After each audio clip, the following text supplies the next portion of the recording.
Do you need gum? Gum Now right, it's time for tonight's right starting there. lineups. First, from Uniondale, New York, the Long Island Nets. From Memphis, a 6'7" forward, number 2, Trayshawn Burrell. From Arizona State, a 6'6" guard, number 8, Tarek Felix. From North Florida, a 6'5" guard, Stand number by 9, for the Bo 2-minute Beach. cue. This will be the last one. And From then France, we will a go 6'5" right guard, number into 10, the Boris skirt Dallow. for the ball game. 4, 3, 2, 1, Evansville, a mark. 6'10" 2 minutes before game time. 2 minutes. We're on the skirt. See you in The Nets are 2. coached by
Live and direct from the beautiful Allen County War Memorial Coliseum in Fort Wayne, Indiana. It is time for professional basketball, and welcoming for the first time to Fort Wayne, the Long Island Nets. They'll take on the undefeated Fort Wayne Mad Ants.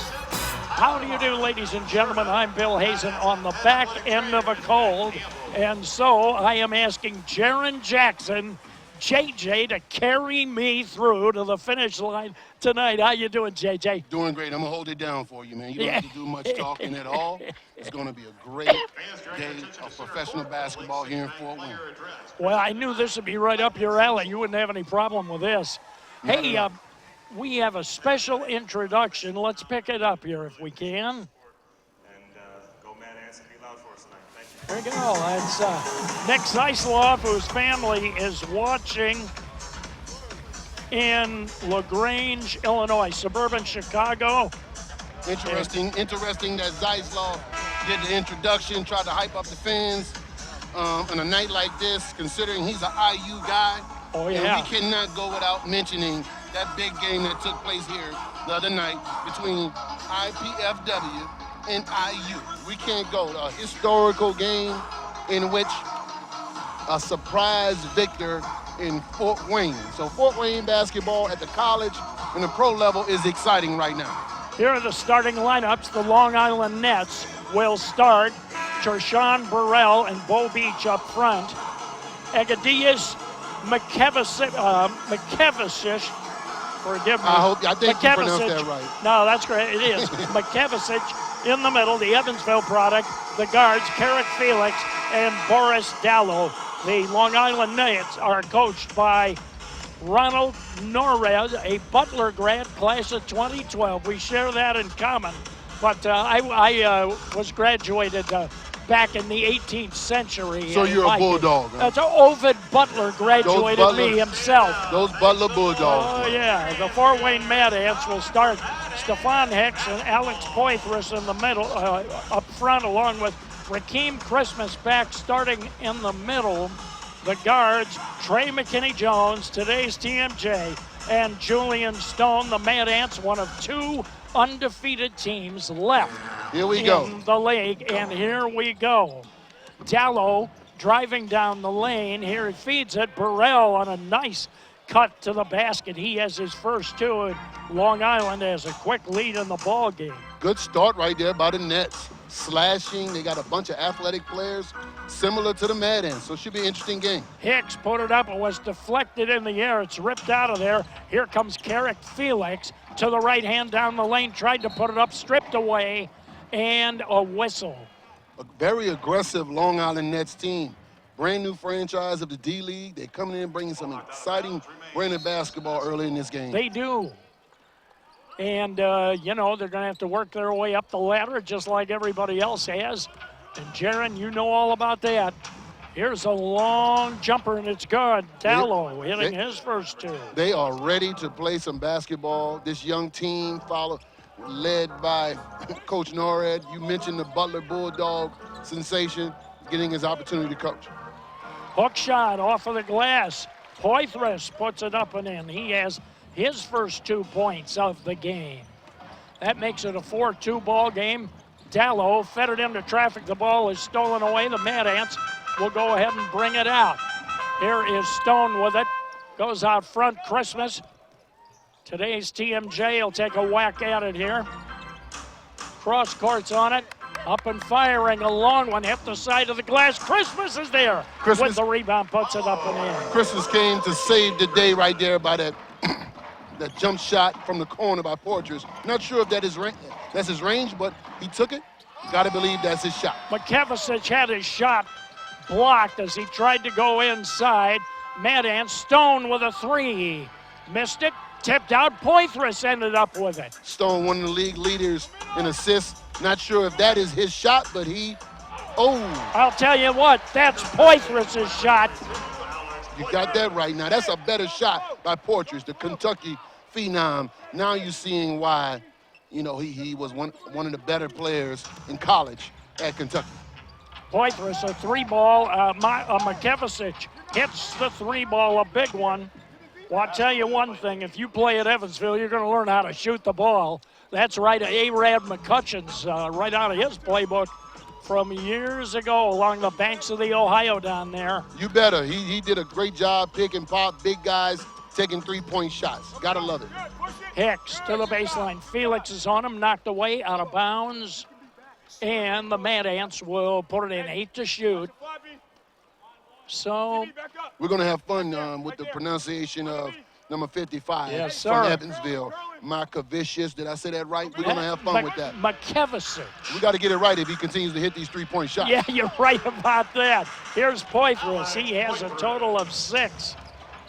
I asked one of the folks here with the team regarding his pronunciation, and I got it right from the horse's mouth. So here's Felix, covered by Hicks down the lane, overshot it. Mad Ants will run it out. TMJ down the lane, scoops it up and scores. Great start right there by TMJ. Aggressive to the basket, good spark for him and the Mad Ants. Largest Mad Ants game lead of the game. 3 ball is on the way, kicks out by Beach.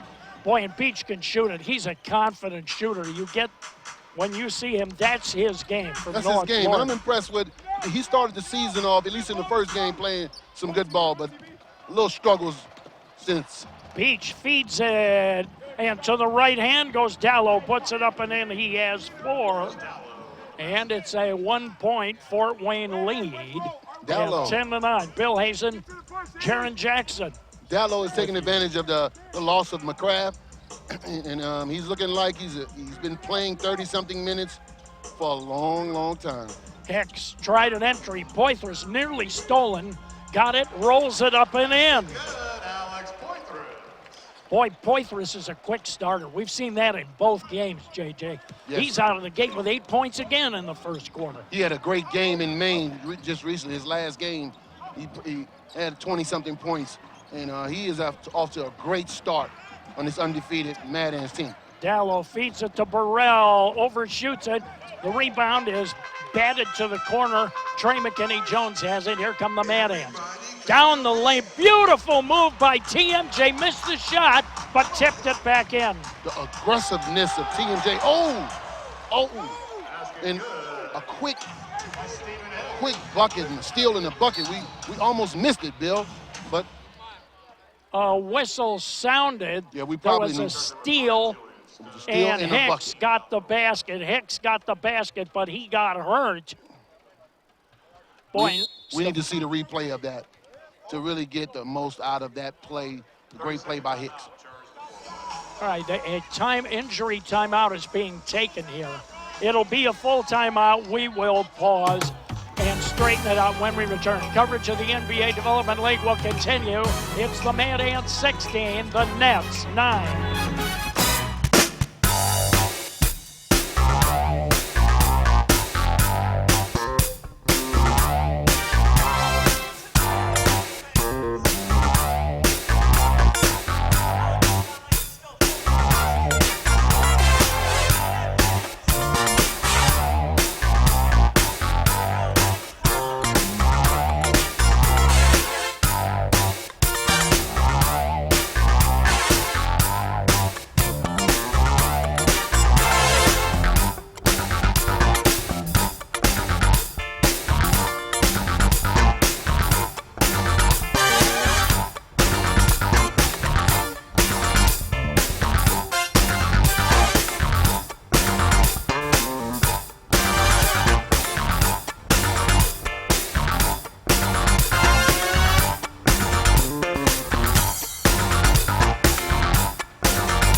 Replay right here with the steal by Hicks and the tough finish. Great job, but unfortunately he got a little banged up. I hope he's going to be all right.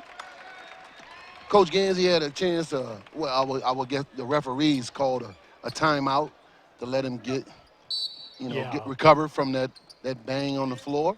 But he made a great play and a bucket. Great job. He is still in there. Here's a feed into the corner, a long three ball rolled up, open over by Felix. Makevicic got the rebound, put it right up and in. He has a total of 5, and Makevicic is out of the gate with a 5-point first quarter. I'm very impressed with Makevicic. I mean, very active. Evansville had a pretty good player in college right there. You know it. There's Christmas for the basket hang. Christmas with 2 first quarter points. 4 of the 5 Mad Ants have scored now in the ball game, and the Mad Ants lead it by 7. Here is a drive, and Felix gets it off of the glass and scores. Felix looking good on that drive right there. 16 points in the last game. Good feed underneath, and Poitras puts it up and in. A great feed from Stone.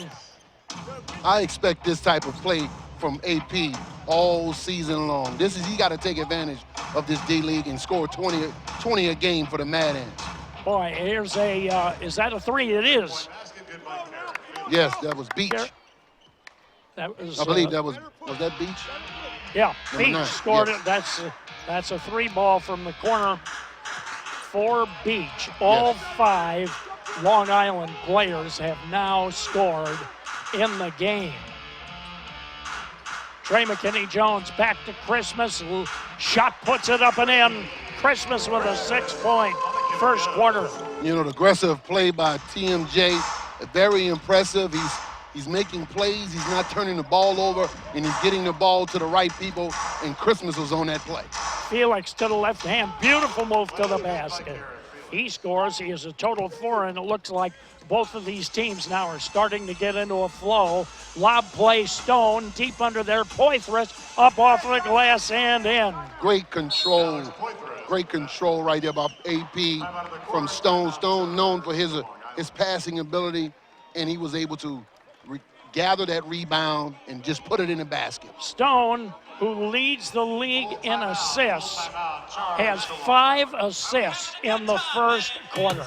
Coverage of the NBA Development League will continue from Fort Wayne with the score: the Mad Ants 24 and the Nets 18.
First quarter, Fort Wayne over Long Island, 24-18. The Mad Ants and the Nets meeting for the very first time in what I'm sure is going to grow into a very fine rivalry. We have a little bit of Indiana sprinkled into this game, including Ronald Norred, who played on the finalist team, was a real team leader on that team. Now here he is as a head coach 5 years later. Turnaround, didn't get anything, 24-second violation. Ronald Norred told me that on the day of the finals in Indianapolis, he attended a class. Well, I mean, isn't that something? Just the to game keep was the routine. in Indianapolis. Sure, it was in Indianapolis. Right. The game was in Indianapolis, right down the street. From downtown to Butler is what, 10 minutes? Yep.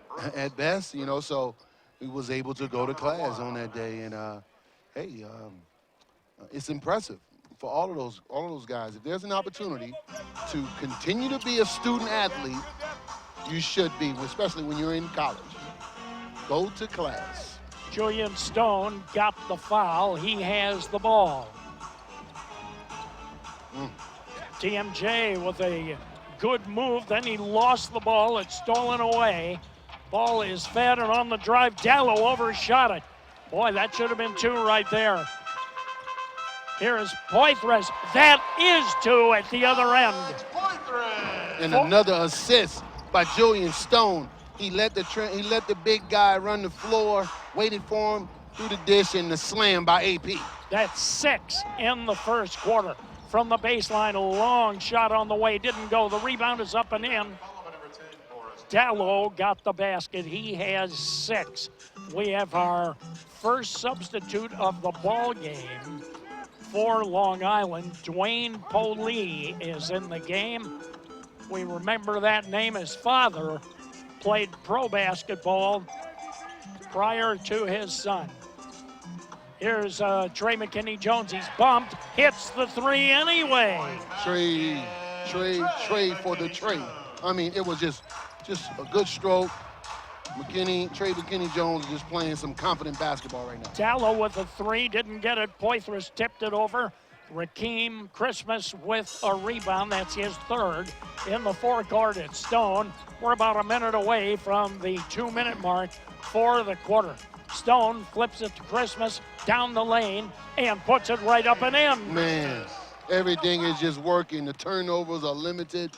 As long as you put the ball in Stone's hand, great things are going to happen for your team because he's such a good assist guy. Stone has 7 assists now. A good, strong drive and basket by, let's see who it was, Devin Brooks, who also just came into the ball game. So Brooks has his first field goal of the game coming off of the Nets bench. Trey McKinney-Jones with an 18-footer. Did Brooks foul him? Yep. Brooks caught him from the side, JJ. TMJ is really taking advantage of his opportunities right now. He's had a number of field goal attempts, and I don't know if I've seen him as aggressive as a player as tonight here at home. And it's great to see. He needs to set a tone as a veteran player on this team. Yeah. And be in attack mode. So it's good to see his aggressive play. And he is doing that. He is a vocal leader out there. You know, I remember him from his rookie year. He has truly matured in every sense. He's doing it all. You see it. He's very talkative, as you can see right now. Yeah. He's trying to make sure everybody's in the right spots. He's embracing this role of being a leader on this team, especially we have such talented young players. And this is his opportunity to show it. In previous years, he didn't have to do it as much. Now, Coach Gansey needs him to be a leader, and he's getting it right now and getting it tonight. Gary Forbes in the lineup. Here's Brooks down the lane, didn't get it. Fight for the rebound. A second try is no good. Foul was called on Travis Leslie, who just came in off the bench. That is his first and the team's second. Nick Zeisloft also in the ball game. Few offensive rebounds right there by the Long Island Nets. The Mad Ants got to clean that area up and make sure they give the Nets only one shot attempt. Other than that, you know, the play has been great this quarter for the Mad Ants. Burrell hits the first foul shot.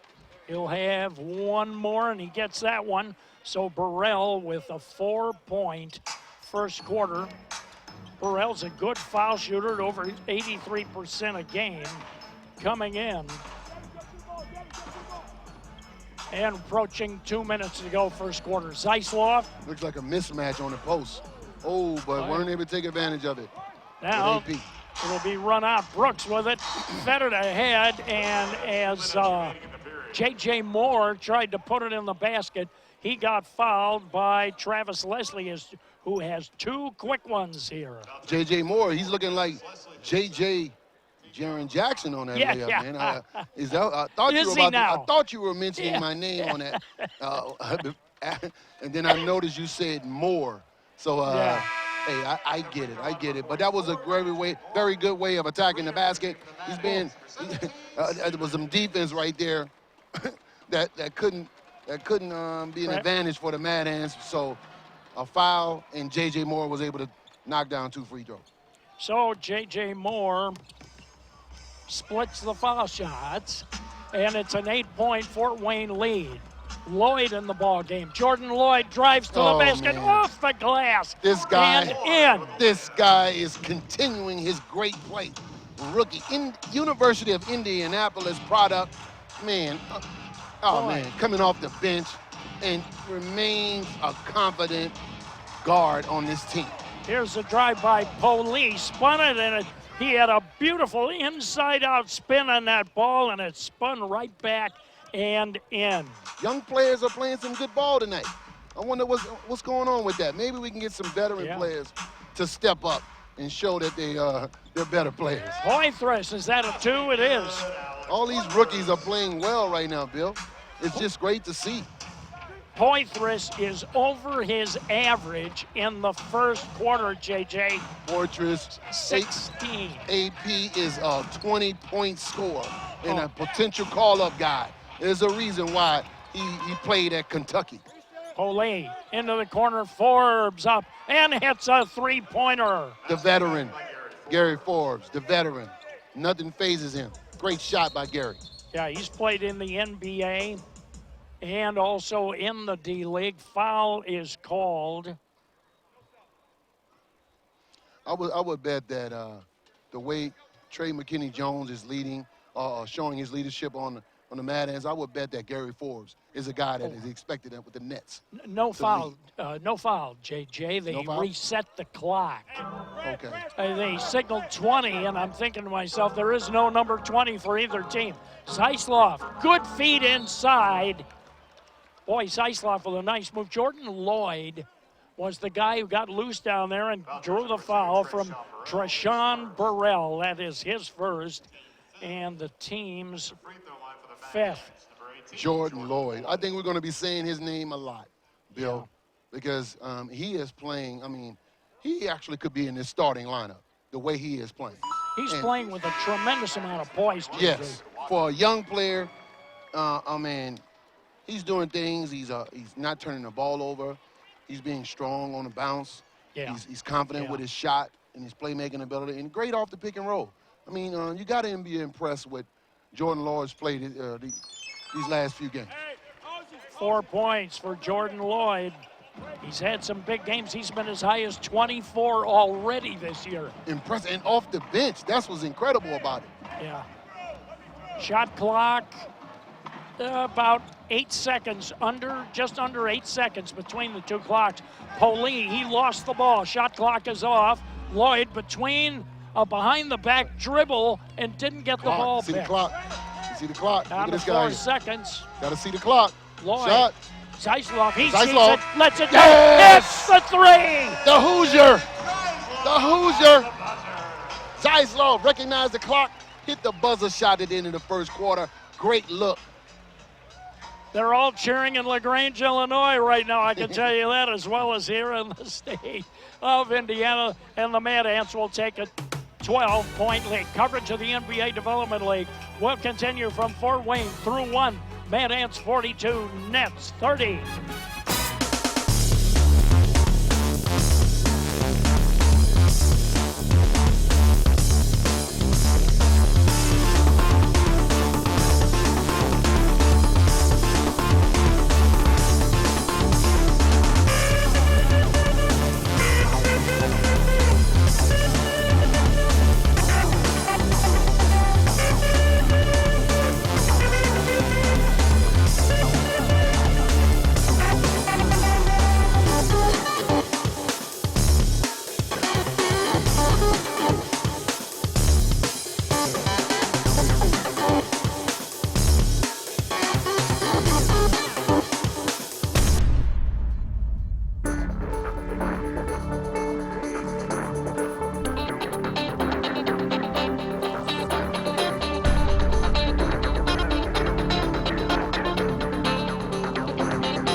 JJ, back with you courtside.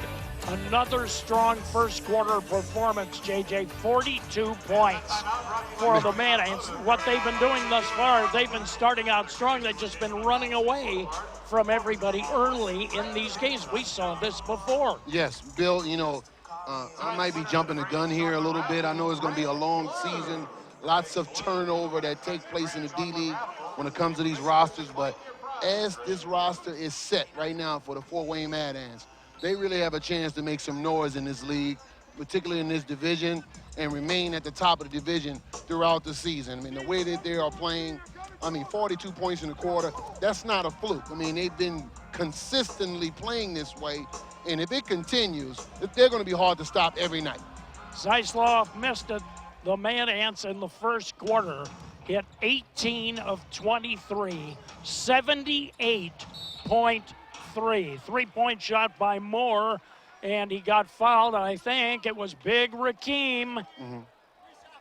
And that is his first. Listen to this one. Long Island shot 54.5 from the field, and they're down 12. Can you believe that? You know, it tells you, coming into this game, I knew that Long Island had some young players, active players. They can drive like you see right here with Gary Forbes and being able to kick it out to J.J. Moore. They have some scores and guys who play decent ball, but they have to either clean up their defense intensity because they're facing a Mad Ants team that's playing very well on the offensive end right now.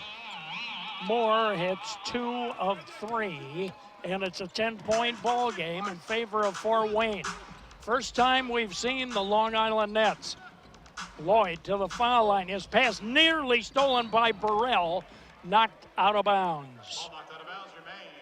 The Nets, just prior to the game, lost the services of Donnie McGrath, who left the team and came in as the number 3 assist man in the league. Our speculation here is that he signed an overseas contract. He's played overseas for many, many years. Lloyd follows with a tip after missing the first shot. Let's see if it goes.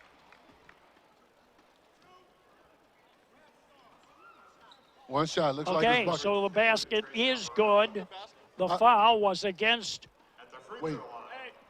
Burrell. He said one shot. Yes, it counts. Yeah, 40, it has to if it's one shot. And Watford. I guess Watford is getting credit for the 2 points. Is he? Let's see. No, well, they haven't put it up. There's an issue regarding who scored that. But it wasn't Watford who scored it. Right. Here's a 3-ball on the way, and that's good for Forbes. He has a total of 6, both on 3-pointers. The Long Island Nets need more play like that from Gary Forbes, playing with such a young team against the hot Mad Ants right now. There's a shot out of the corner, 3-ball, and that is good. Man. Lloyd, man, oh man. UND. Oh, I think Lloyd scored that basket. Yes, he did. At the other end. Lloyd. And then Lloyd with a 3-pointer there. So that would give him a total of 9. And then Watford had the single point. Who scored that last factor? We're still trying to figure out if it was C. Watt or Jordan Lloyd. We're not sure who. It was Jordan Lloyd who scored it. But yes. There was a foul apparently away from the ball. Here's Lloyd.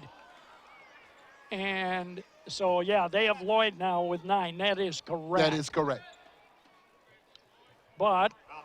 Well, I don't see it on the board here. Maybe you're seeing something. No, I see 9 points up there. Okay, all right. It's not here on the computer. So, but I put a lot of trust in the board up top.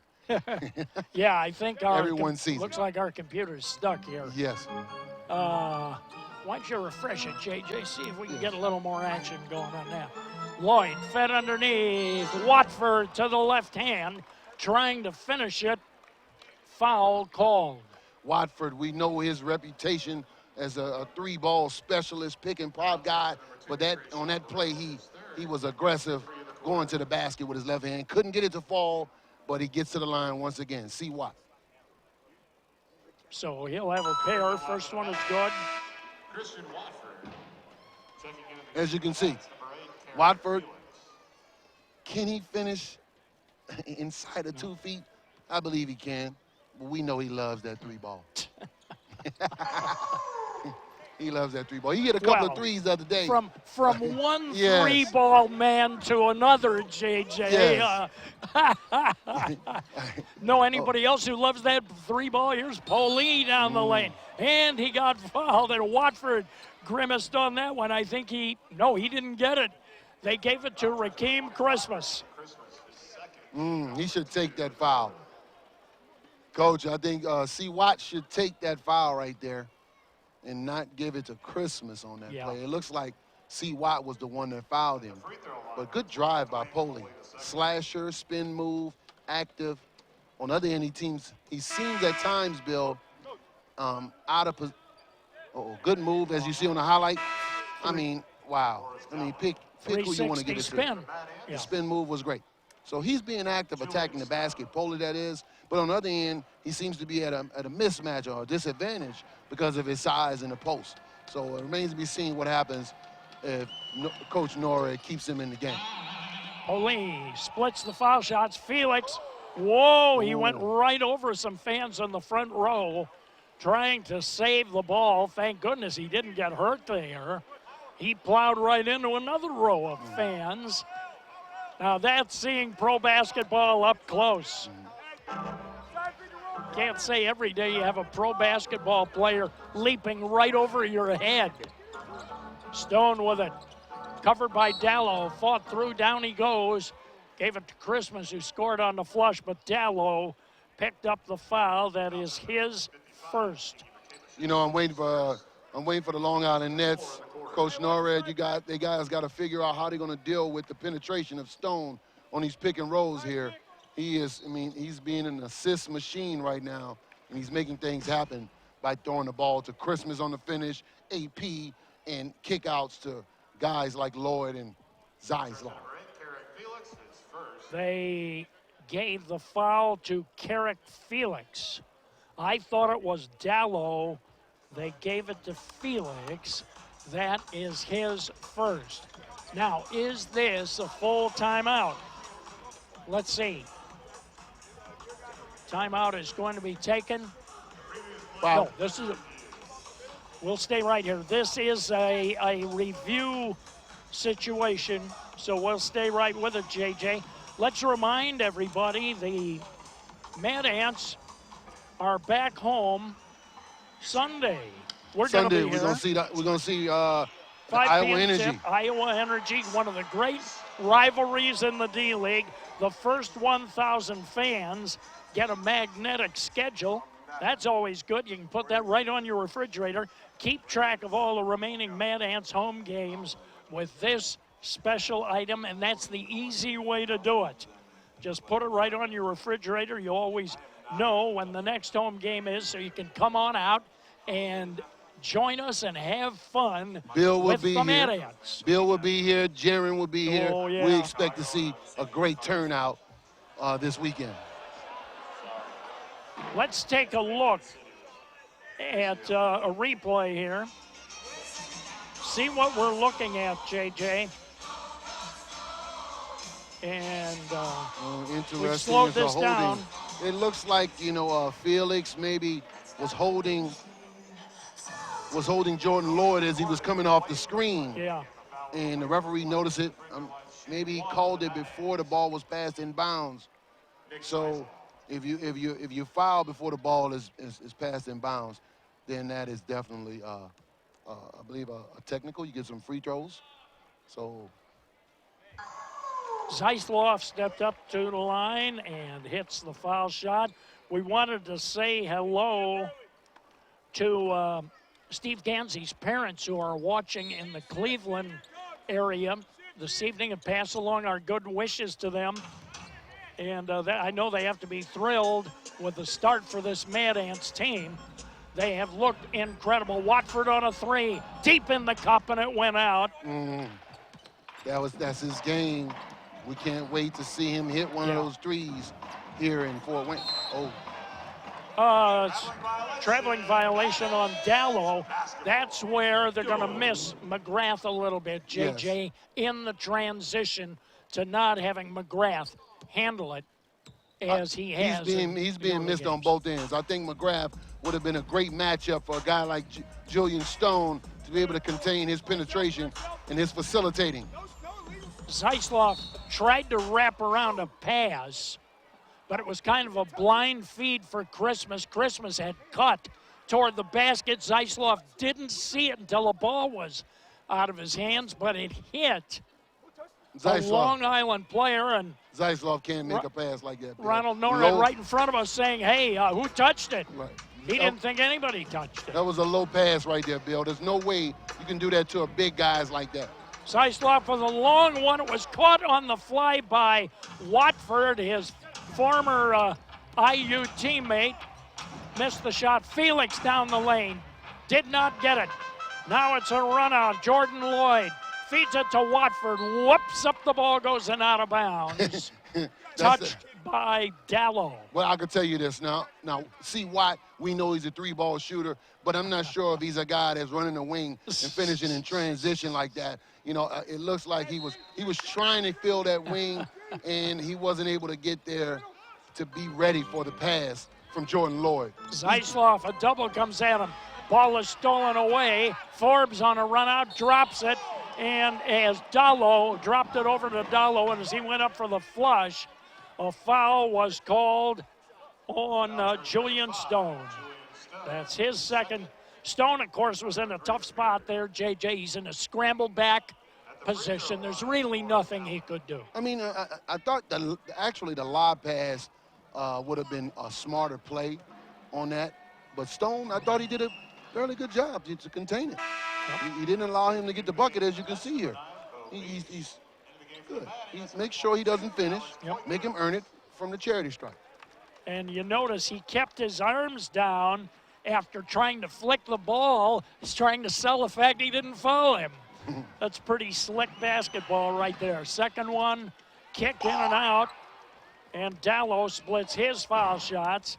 They had a rough night at the foul line against Canton. They only shot 64.3%. If they're going to win, they have to shoot better than that. In this ball game, the Nets right now, from the foul, well, we can't go with that. That's, well, we don't know off the top of our head here, but they've been they've split some one-on-ones here. Right, we're going to get this cleaned up a little bit, hopefully by the timeout or at the end of the half. Here is Stone to the left hand. No, he didn't get it. Got the rebound, tries to go up over Makevicic, and Makevicic gets the foul. Stone being active, getting the offensive rebound. Normally a point guard couldn't do that against such a big guy, you know, but the size of Julian Stone showed in that play, and he was able to get the rebound and put back, missed it, but got the foul. Stone, first one is good. And TMJ comes back in, Zeisloff to the bench. And Steve Gansey has a quick word for him. Second one is good. I'll tell you, this team is playing real well together. The Mad Ants are. A little push one-hander by Forbes, did not get it. Not sure if he was shooting it or passing it or passing the ball. Stone and Makevicic stole it, but then TMJ got it, and down she goes. Throw it down, TMJ. Oh, man, the outlet pass was right to Trey McKinney-Jones. He almost had another steal. He is so active tonight. Dallow, Makevicic, no, a follow is good.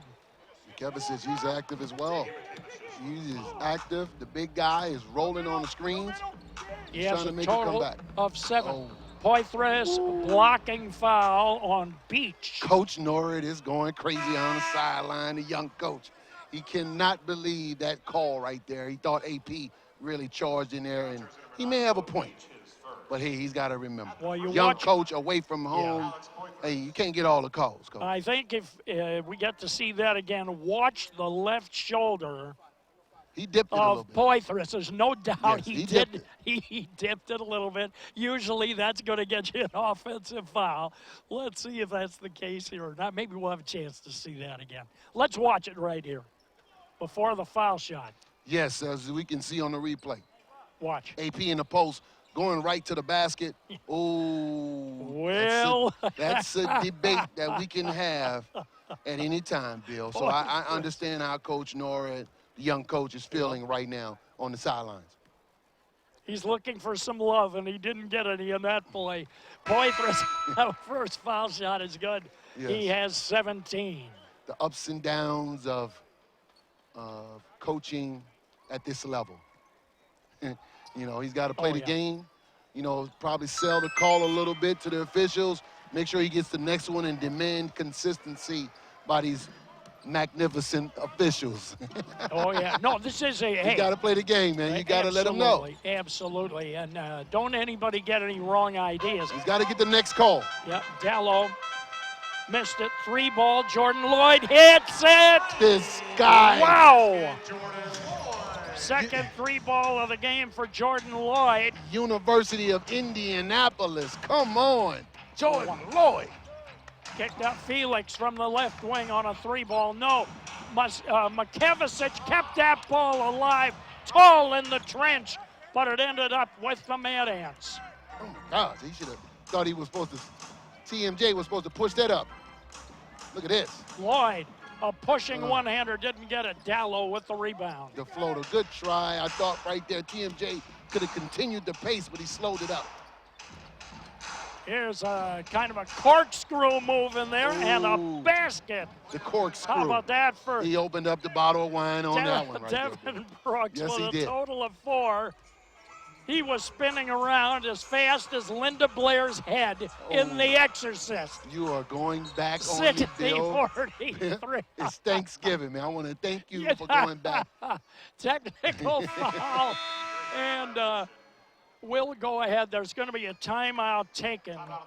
We will straighten this out when we return. Coverage of the NBA Development League will continue with the score of the Mad Ants 60 and the Nets 43.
Backcourt side, 60-43. Mad Ants have increased the lead to their largest in the game.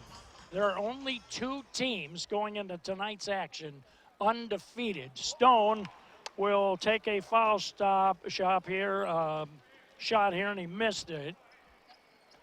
But you know what? You can see why the Mad Ants are undefeated right now. Yeah. They're getting production from the starters and from guys off the bench. And I mean, what more can you say for our bench guys? Lloyd, Wow. incredible play. Stone passing the ball, and AP playing like a veteran. And look at the activity by TMJ. Mad Ants had 3 chances at it, and Trey McKinney-Jones now has a total of 13. Trey McKinney-Jones he's playing some magnificent ball this first half. It's great to see him with such a spark. Beach went in, and Christmas blocked it, and then it bounced off of Beach. What a defensive play by Rakeem. Rakeem holding it down. We haven't seen Rakeem really come out this season yet. So, it's the second game for him. He hasn't had much practice with this team. And he's last year we know he scored 27 points a game in that post. But they haven't gone to him in the post this season that much. But he's doing other things, which is good. Keep his fouls down, rebound, playing with such good shooters and good players. He had a good 8-point first quarter, too. Trey McKinney-Jones on a drive was fouled by Forbes. That is his first. And Trey McKinney-Jones, I mean, he is continuing his aggressive drives and slashes to complement that with that early in the game three-pointer. I mean, he's playing a magnificent first half, and it's going to be tough to stop this guy if he continues to play at this level of play tonight. As you can see here, Bill, I thought we were going to get a highlight right there, but no need.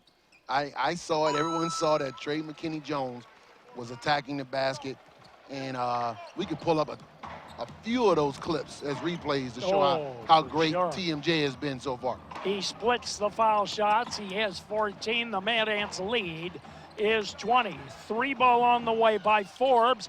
Didn't get it. Lloyd with the rebound. He'll run it out. Stone down the lane to the Stone zone. I mean, these guys can't be stopped. The Long Island Nets, they're looking like they're out of the league right now.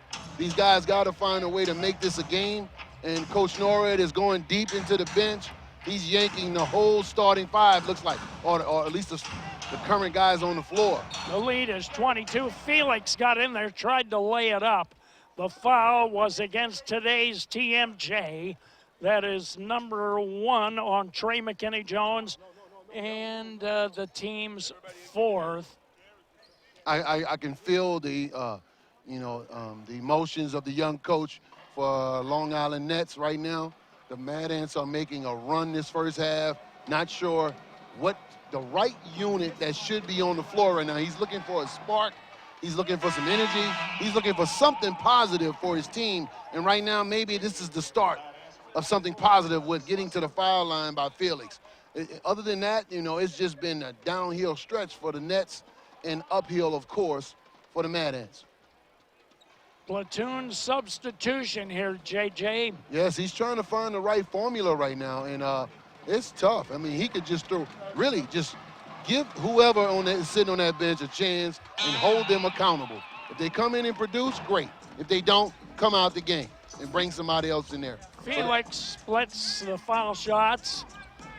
The lead at 22 for Fort Wayne. Largest of the game. Leslie is back in. Behind the back pass, stolen. A drive and basket for Garrick Felix. That's the energy that Coach Norred is looking for the Nets, and they got to find a way to get back into this game. Stone covered by Felix. Dribbles into a double team. They reverse it. Leslie is open on a 3-ball. Didn't get it. Rebound bounces to Burrell. Here comes Long Island.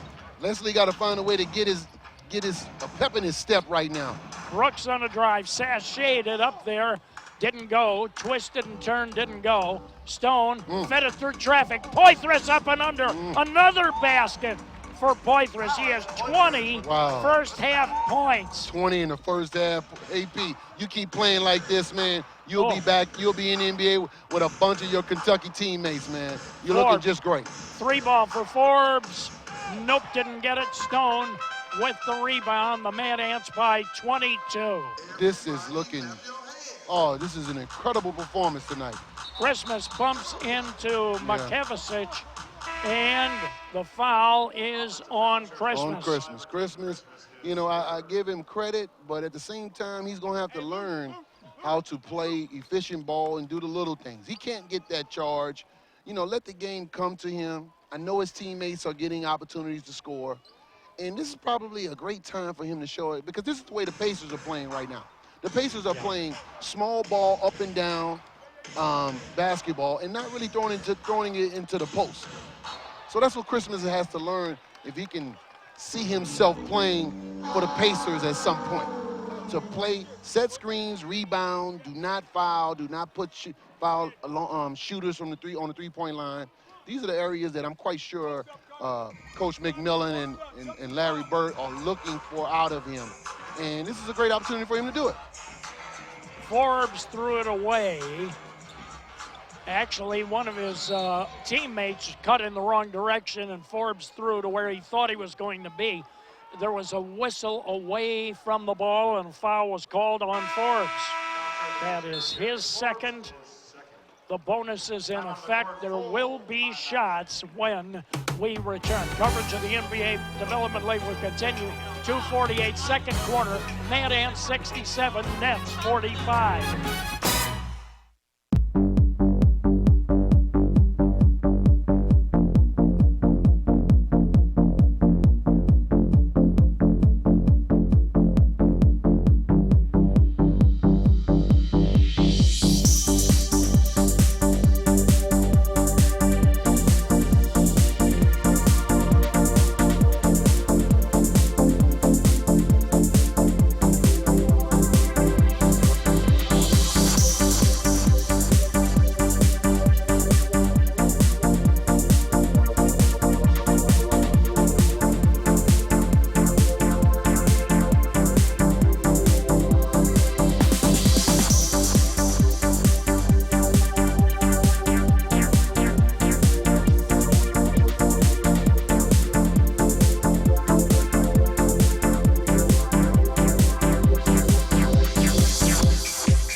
Courtside. We have a 67-45 ball game here. Christmas gets to the line. First foul shot is good. Mad Ants with their largest lead of the game, now at 23. The Mad Ants thus far consistently have been running out to large leads and then sitting on them against their opponents. That's happened everybody they've played this year. Here is Boythorst nearly tipped the ball away. Good feed in traffic and a nice move by Burrell for a basket. Wasn't Burrell was the one who made the corkscrew move? Was it Burrell or was it Holy?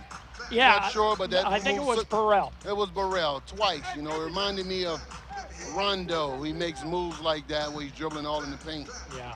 Stone pulls up a long one. Swish, he hits it. Stone, you know, oh, that's incredible. 3-ball by Stone. That's really not his game. But considering how many assists he has and they got a giant lead, I mean, go for it. Give it a shot.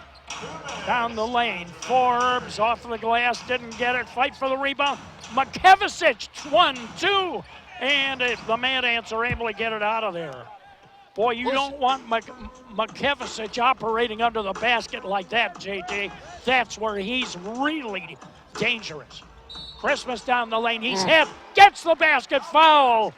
Now that's the game for Rakeem Christmas. On the penetration by TMJ, the dish to Christmas up high, not down low like Zeisloff did earlier, making a bounce pass to the big guy. You have to throw it up top, give the big guy a chance to catch it, and be able to take a bounce and finish it in traffic. Christmas has 12 points in this first half. I think we can say he has it rolling. Yeah, he does. He's playing. He's being physical, which is it's kind of that's his game. Dallow misses a three. They bat it out. Burrell. And cutting in the lane. Boy, that was some shot. Did not go for more. The Mad Ants falling out of bounds. Let's see, technical foul. Let's see who got Coach Norred has got a technical right here. Okay. Yeah, Coach is really showing. He's showing some energy right now. He's trying to get some calls for his team. He's frustrated, and Coach is really battling to balance these calls in this game. And it's just a tough stretch right now for the young head coach and his team. You know, so he's got to be able to gather the troops and find a way to get some production, probably going into halftime. They got a nice long speech and hoping that he can get some productivity out of his team going into the second half. Because right now it's tough, and it's showing right now with the Nets from the head coach on down to the rest of the players. Poitras with 21. He has matched his season high in one half. Poitras nearly, he'll have to get him from the line. The foul, he nearly threw that in. Boris Dallow got the foul. That's his second. Poitras, I'm just so impressed with AP. I mean, not only his ability to, you know, of course, his athleticism to dunk the ball and whatnot, but for him to drive the ball with the shoulder, as you can see right here. Poitras going right, he dips the shoulder, draws contact, and still has the capability to he had a chance to get a three-point play right there. That's big-time basketball. I would have, if he could have finished that man, I mean, of course, he's been shooting the ball very well. He sure and has. I would have just been even more impressed. It just shows, I love NBA moves, and that looked like a NBA move going to the basket. The Mad Ants have now blown the lead out to 29. Dallow on the drive, didn't get it. Stone. Look at this. Kicks it over. TMJ, up she goes for three. Stone had a lot of options. Poitras with a rebound. Poitras is rolling. He did. And Stone, I'm very surprised he didn't throw that alley-oop to Leslie. He has the hops. He has the ability. But, hey, he was able to scrap.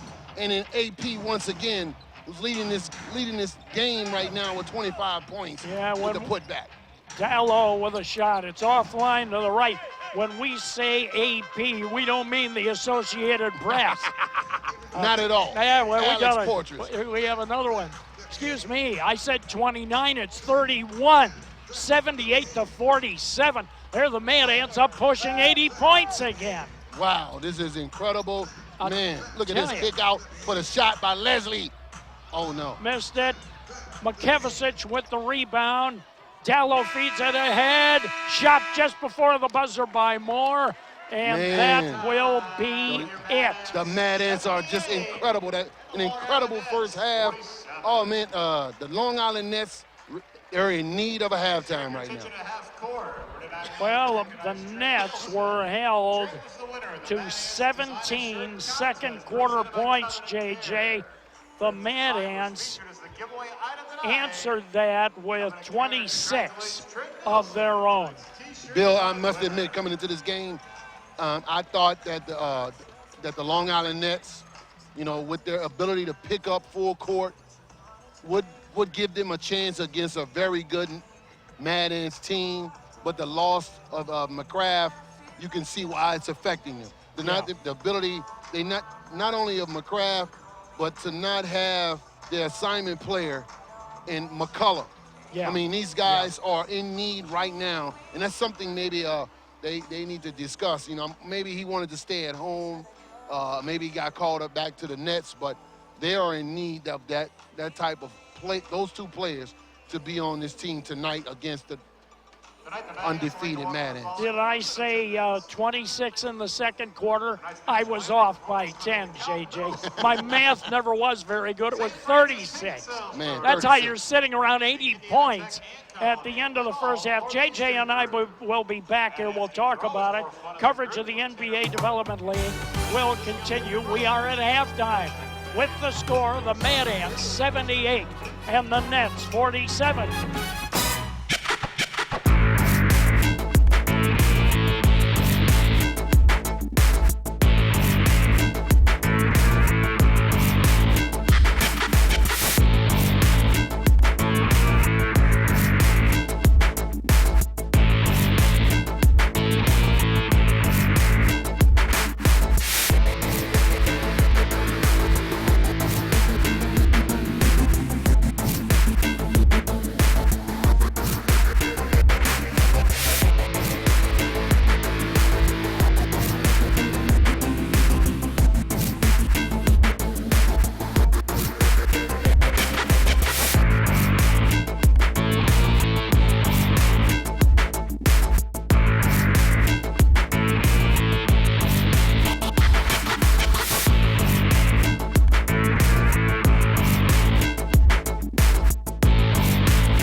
Halftime is here with us, and man, oh man, what a blistering halftime performance by the Fort Wayne Mad Ants as they lead it and lead it big. Bill Hazen back with Jaren Jackson. Man, oh man, 78 points. You know, we saw this opening night, JJ. It was absolutely incredible. They came right back, and now the Mad Ants have done it again. Again and again and again. This is an incredible Mad Ants team, and they're showing it right here the day after Thanksgiving. This is incredible. Everyone is putting on a greater performance. There's not a mistake. There's no negative vibe at all with the Mad Ants. Their plus minus is all pluses, and the plus minus for the Long Island Nets, all minuses. I mean, we should be just talking about the Mad Ants. Every one of their players are playing great ball right now. Well, you're right. It's incredible. The Mad Ants in the ball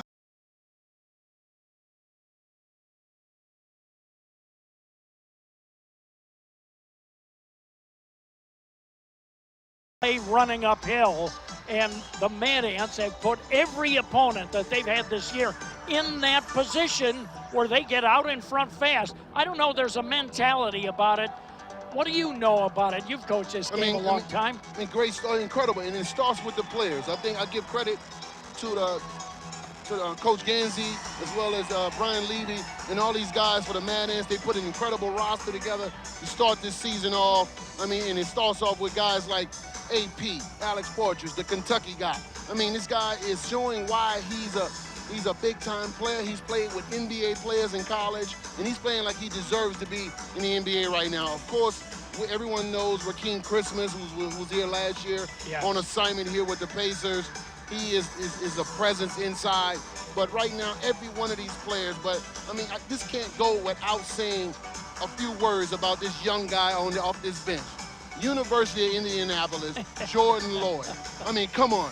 This guy has been consistency whatsoever since coming on his roster, from trying out and now showing that he actually deserves an NBA look. I mean, everything is going great. TMJ, you mentioned him in the broadcast. TMJ, Trey, He's a veteran in this league, and it's good to see him get an aggressive start. I mean, what could we say, man? The Mad Ants all down the line on this stat sheet. I mean, I'm so happy for the Mad Ants. Indiana basketball, Fort Wayne basketball. Yep. It's just a great time right now for the Mad Ants. It is. It's incredible. Long Island really ran into a buzzsaw tonight. This is a tough situation. I don't think it's necessarily representative of where their team is. I think they're better than what they've shown tonight, but they walked right into a team that is playing so well right now, JJ. The Mad Ants are playing with poise, confidence. They're getting quick starts. They're playing downhill. Looks like they're playing the entire game downhill. Yes, indeed. You know, I know that Coach Norred, young coach for the Long Island Nets, he's going through a little tough stretch right now, but they're missing two of their top players, Bill. Chris McCullough is an assignment player for the New Jersey Nets. They could have used him in his inside play and his athleticism, as well as McCraft, the old savvy old veteran that's played a long time overseas. I mean, those are important players for this team, and to come here to Fort Wayne without those guys and to have just the young guys along with the veteran Gary Forbes, I mean, it's not enough right now, and that's the way it looks. It looks like this is controlled by the Mad Ants, and this is just going to be a tough game and a tough night for the Long Islanders. He just needs these young guys to show some energy, and I would love for the Butler product to step up as a young coach in this league. Poitras already has 25 points in this game. That's already a new season high for him, JJ. You know what? If he keeps this up, he has an outside shot at 50, and there aren't many people that have scored 50 points in this league. I don't know if any player has ever done it in a Fort Wayne uniform. You know what? I would be surprised if he can do it. You're right. He has the capabilities. I think it can be done, of course, but I'm going to give Coach Norred and his young team a little bit more respect in that. They cannot have let a guy score 50 points. Even Norred, who played in the Final Four, who done some great things for the Butler Bulldogs. I mean, I'm giving him a little credit. He was frustrated. I know he got on his guys at halftime, and he's got a young, scrappy team. Coming in here, I knew that these guys were athletic. They're good size, but I knew their youth would be a problem, and I knew that the loss of their two players that I talked about earlier would be a problem for them. But I cannot believe going into the second half that AP will put up 50. If he does, great for the Mad Ants, you know. I mean, hey, what can you say? A Kentucky guy, I mean, he's played with guys who has the potential to put up 50 in a league like this. If you put 50 up in here, right after the game, he should be getting a call up. Well, you might be. NBA, you put on notice. If AP, Alex Poitras, get 50 points, a decision needs to be made because he's playing great ball. Great ball right now. I just thought of this. AP may be reported on by the AP. Absolutely, man. Yeah, look, it's Thanksgiving weekend. Exciting news. We're coming off the great play of Fort Wayne College basketball against IU. I mean, come on. It's just everything is great. Everybody should be smiling right now, and the Mad Ants right now are smiling from ear to ear with the way that they are playing right now. And it just, you're right. The Nets ran into a buzzsaw. They did. They ran into a buzzsaw. It's a shame because we all love Coach Norred and his days at Butler. So tough stretch, but hey, go Mad Ants. All right, very good. Stand by. We'll have second half action coming up. Coverage of the NBA Development League will continue. Mad Ants 78, Nets 47.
Phil and JJ back with you, and I'll tell you, the Mad Ants were on fire in the first half, and the Long Island Nets were looking for the fire trucks to try to put it out, and they're still waiting.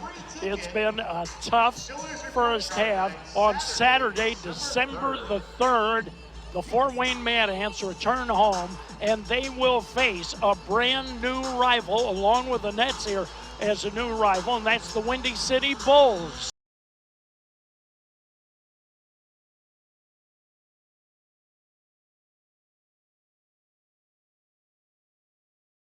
Here at the Coliseum, the first 1,000 fans will receive an aluminum water bottle. Boy, that ought to be great, courtesy of Indiana's team.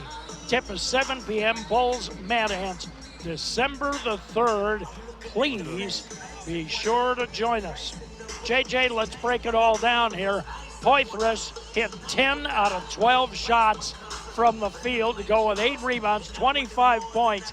He led everybody on the floor, but the Mad Ants had 4 players in double figures in the first half. Incredible. We talked about these guys, the Mad Ants players who are scoring all these points, but it starts with how they got the ball. And when you say that, you talk about our assist guy, our facilitator, and Stone. Yeah. I should know that. The Stone Zone. Yeah. He has eight assists already. I mean, the guy is just finding everybody. I mean, I want to play with him right now. I Yeah. wish he could throw a pass to me. I would shoot it from right here from the sideline. Well, you want to play. You want to play with anybody who's going to throw you the ball. He's doing a great job. I mean, a guy like that, I'm shooting a high percentage. I know it coming in, and that's what these guys are doing. They showing that they know Stone's game. They know that he's going to pass the ball, and they are ready to score the ball when he passes it. And that's what he's done. And he's great start in the first quarter. He must have had 6 assists before halfway through the first quarter. I mean, you know he's on a mission to distribute the ball. Yeah. And he's making everybody feel great when they in the right positions to score. It's just been an incredible night. You really can't pick too many negatives on the Mad Ants side at all. And on the other side, of course, the Nets. Look, I'm expecting some energy right now. I see Coach Norad. He's trying to get his guys going. He's tapping them on the butt. He's shaking their hands. He's trying. And it's going to be interesting to see what the second half is in store for the Nets. The Mad Ants shot 62-2 from the field. They had 29 rebounds. They doubled the 15 rebounds the Nets had. Poitras with 25, 14 for Trey McKinney-Jones, 12 for Lloyd, and 12 for Christmas. Yes, indeed. Can he do it again, Bill? Can these guys do it again in the second half? We'll see. McKevicic and Dallo with 7 to lead the Nets, and 6 each for Burrell and Felix. On that previous play right there, Bill, it's a good defensive stop by the Nets. Is exactly what Coach Norad wants out of his young players. Beach, a little circle route. Felix, he had it blocked. Beautiful block in the air by Christmas out of bounds. Mad Ants have it. Great to see Christmas. He's playing a great game and keeping his fouls down as much as he can. You saw that circle cut in there. They ran it close to the basket. That looked like classic Butler basketball right there. That slice cut. Yeah, that slice cut. Butler's been living on that for years. Yes, indeed. With a 3-point ball, and of course they had the part of the old Tony Hinkle system, foul called, and it went against Felix. This might be a good time for Stephen Hicks to step up. He's been relatively quiet today, but that's okay. You know, sometimes you have those nights. Other guys step up. So far, he hasn't. And maybe the second half he can. Stone pulls up on a 16-footer and he hits it. They got a bad matchup there on that. McKevicic ended up guarding Stone, and Stone now has a total of 8 points in the ball game. We know that Stone he was a little surprised, with his shot. He is more of a passer. We know that. Felix on a nice drive in traffic, and he gets it down. He has a total of 9. Felix. 80-49, Fort Wayne. early Wow. in the third quarter. It has been an absolute dominating performance. I hope the fans stick around, you know, for this game. Felix on a drive, a backpedaling block by Stone put Felix on the hardwood. Stone got the foul. That is his third and the team's first. I noticed that the Long Island Energy, right? I mean, the Long Island Nets. I'm getting ready. Look, I'm getting ready for the Iowa Energy already. Yeah. I got to be careful, you know. You know, but I want to give some credit right now for the Nets. They've come out with better energy, better enthusiasm, and they're attacking the basket. They started off with a good defensive stop. And right now, I know Felix is limping right now, but Yes. that energy is what the Nets are looking for. And the young coach, I'm quite sure he's excited. I believe we would charitably say he got the wind knocked out of him. That's the traditional phrase that broadcasters have used. It's not necessarily describing that, but that's what we always call it. Yes, when you say that, he got the wind knocked out, he steps to that line, and every time you say it, he tends to miss, and that's exactly what he did. Second one is good. He splits him, and that gives him 10 points. We've all been there, brother. We've all had that feeling. Feet underneath. Christmas went up for it. Felix wiped it out, but Felix got the block. I tell you, that was Burrell. I mean, these young Burrell, Beach. They have some good young players. I mean, they really do. They do. They're playing hard. They're playing with a lot of energy. I mean, there's a disadvantage a little bit inside when dealing with AP and Rakeem, but Yep. I mean, at least they're giving that effort, and that's all you can ask when a team is in a state like this. As you can see on the highlight, I mean, this is a tough. This is tough. You know, to deal with a big guy like Christmas. I mean, you're asking a lot. You know, just where you can see guys like McCullough and McCraft, why they are so missed right now. Christmas with 13. He's having a very good ball game.